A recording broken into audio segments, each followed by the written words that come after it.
Good afternoon. We have breaking news here live at 2 o'clock on Spectrum News. Multiple sources confirmed to me that Governor Roy Cooper is set to announce Cheri Beasley as the next Chief Justice of the North Carolina Supreme Court. She will become the first African-American woman to hold that position in our state. Let's take a live look at the governor's mansion right now, where he's walking up and about to make that announcement at any moment. It is historic. Let's listen in live. Okay. Thank you very much. All right, you've been watching a live news conference from the governor at the Executive Mansion as he named that woman right there, Cheri Beasley, as the Chief Justice of the North Carolina Supreme Court. She will become the first African-American woman to hold that position in the state's history.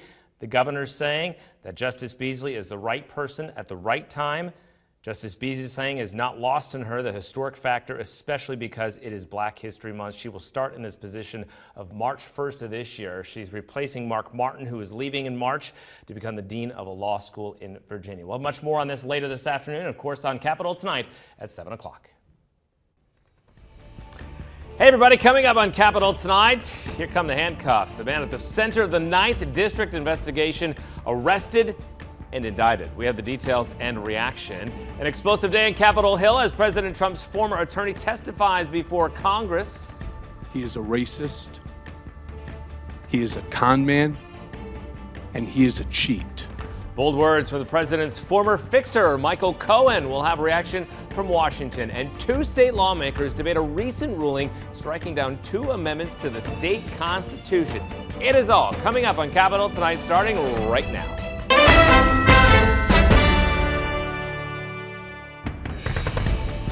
Hey everybody, good to see you. I am Tim Boyum. The second phase of the investigation into alleged election fraud in that 9th congressional district began today. This man, McCrae Dowless, he is at the center of it, arrested and indicted on 7 charges related to obstruction of justice and ballot fraud dating back to actions during the 2016 and 2018 elections. 4 other people are facing charges in connection to the absentee ballot irregularities. For more on this story and reaction to it, we head out to reporter Ryan Breslin, who is at the Wake County Detention Center tonight. Ryan, what are we hearing? Hey, Tim. Well, the State Board of Elections Executive Director calls today a new and better day for elections in our state following these indictments, as this investigation has certainly rocked the political world in North Carolina. Now, today we saw 63-year-old McCrae Dowless go in front of the magistrate who explained the grand jury indictment he was served and the charges against him. Dowless is under a $30,000 secured bond, and he's been ordered not to contact any of the co-conspirators in the indictments in the matter. He said very little while in front of the magistrate, only asking if he could pay his bond with a cashier's check. Earlier today, Spectrum News sat down with Wake County District Attorney Lauren Freeman. Here's what she said about the indictments and why the indictments came out today. Many of us knew and watched some of the State Board of Elections hearing last week. We have intentionally waited until their process was completed to begin our investigation. Now, right now, Dowless is expected to go in front of a judge on March 25th. Tim? Ryan, have we heard from the political parties another reaction to this yet? Well, yesterday I spoke to the NC GOP about the criminal investigation, and also new tonight we have reaction from the North Carolina Democratic Party on the arrest of Dowless. Today's arrest and indictments begin to hold accountable the people who tried to steal an election for Republican Mark Harris. This also shows that this is an issue that's going to dog Republicans no matter who their nominees are going forward. And this is going to be top of mind of every voter across the state and every voter in the 9th District. We believe that anybody that committed illegal acts in Bladen County and Robeson County or anywhere else, if they had criminal intent, they should be prosecuted. I do think the hearing exposed some of this on the Democrat side, and those people ought to be prosecuted.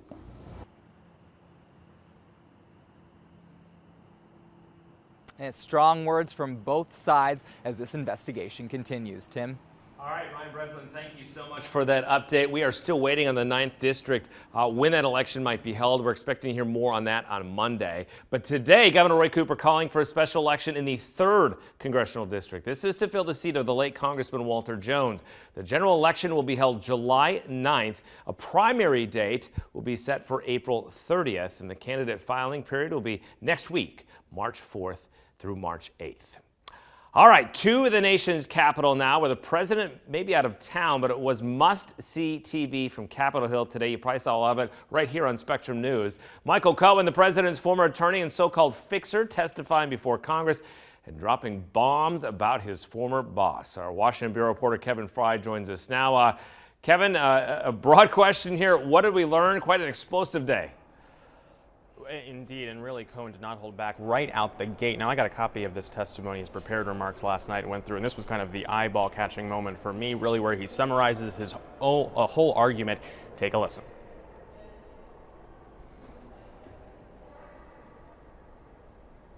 For those who question my motives for being here today, I understand. I have lied, but I am not a liar. And I have done bad things, but I am not a bad man.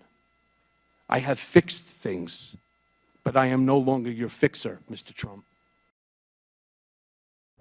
He went on to call, among other things, the president a con man, a liar, and a racist. Now, in terms of things we learned throughout the course of this hearing, at least from Cohen's perspective, he says that the president knew ahead of time that WikiLeaks had documents, had emails that would be damning to the Clinton campaign.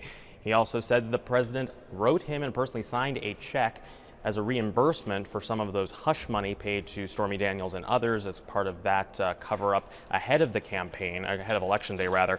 He also said that he knows of no direct evidence of collusion between President Donald Trump and his campaign and Russia. So those were kind of the major marks here. In terms of what we saw within the committee itself, Republicans throughout the day tried to paint Cohen as basically a liar, citing in particular the fact that Cohen is going to be going behind bars shortly for 3 years after, among other things, pleading guilty to lying to Congress. At the same time, Democrats basically said, let's hear him out. He seems to have had a change of heart, which is one of the things he said from the get-go throughout the course of his remarks today, Tim.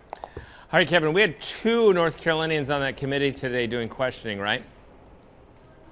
We did. Mark Meadows and Virginia Fox were the 2 members of that committee that did ask questions of Michael Cohen, and both of them, as I already mentioned, fell into that Republican category where they tried to undermine his credibility. Meadows was the first up to bat throughout all of this, and he basically tried to go after him really from the very beginning of the entire hearing, basically saying his testimony was submitted too late last night. He tried to postpone the hearing on a technicality.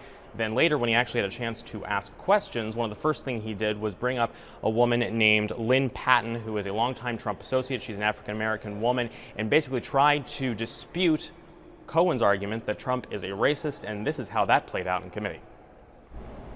She says that as a daughter of a man born in Birmingham, Alabama, that there is no way that she would work for an individual who was racist. How do you reconcile the 2 of those, Mr. As neither should I, as the son of a Holocaust survivor. But, Mr. Cohen, I guess what I'm saying is I've talked to the president over 300 times. I've not heard one time a racist comment out of his mouth in private. Now, it's worth noting that Patton is currently a HUD official, and it's also worth noting that Meadows was well criticized for this presentation of using Patton. He was basically accused of using her as a prop. The other person involved, of course, in questioning from North Carolina was Virginia Fox, as I mentioned, and she asked him a series of questions basically saying that under oath, will you promise to not basically sign a book deal? Will you promise not to become a TV commentator to make money off of his experiences with Mr. Trump? He repeatedly said no, he would not commit to that, and this was her way of summarizing those comments.